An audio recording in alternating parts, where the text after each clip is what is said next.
We had about 50 plays of team scrimmage, very controlled, to try to qualify people for Saturday's scrimmage, really, decide how many reps each player gets with the opportunity to be in a depth chart. We're going to start getting separation pretty quick with a Georgia Tech team and getting ready to play Georgia Tech. So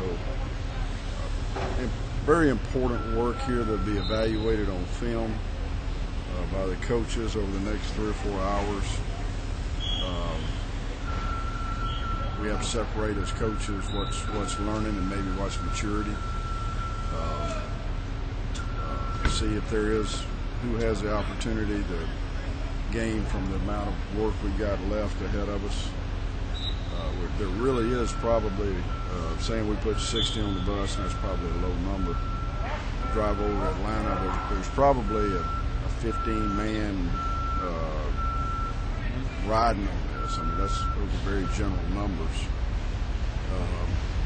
of guys that finish spring training, have a chance to move up. And let me give one of those would be Andrecus Lindley. You know, Andrecus he's had moments here, but he didn't really have a good spring. But I don't think anybody felt that he couldn't do something about it. It's just a matter of what his conditioning factor was coming in and what his work ethic was coming in. And it was apparent because we've seen it coming in his work this summer. And Andrecus came in here working. Thought he showed a lot of things out there today. He was the best running back out there today, with a lot of touches. Then again, you have to look at some other players whose first full speed work they've had in college, so you don't know what of it's just sort of a threshold of uncertainty they have to get through. So it's not that it won't still be some looks made, but they're, as far as looking at all 90 men on this team, that's a shrinking concept, and we have to just make sure that the ones that are ready to play, we get them ready to play, and the ones that aren't ready to play right now, that we put them in situations to develop.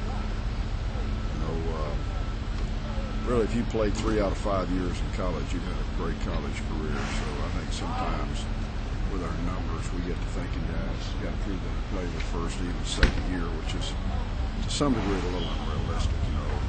22, 23-year-old guys, a heck of a lot more developed than 18 and 19-year-old guys. So no discredit to the young ones. If you've got guys going into his 3rd or 4th year and they're still outside of that loop, then it's a different situation. There won't be many of those, if any, to be honest with you. We gave the kickers a chance today to 2 walk-on kickers, a chance to show what they could do. I think the only difference right now is Shamazad has been here longer. He looked stronger, more certain about what he was doing. Oliva was, I thought, a little uncertain. So,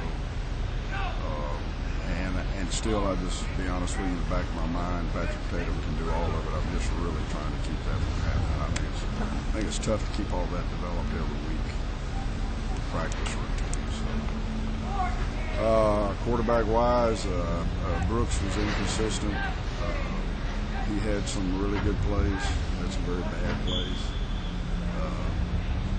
Quez has got a ways to go before we can win a football game with him. So we took the senior players on offense out real quick.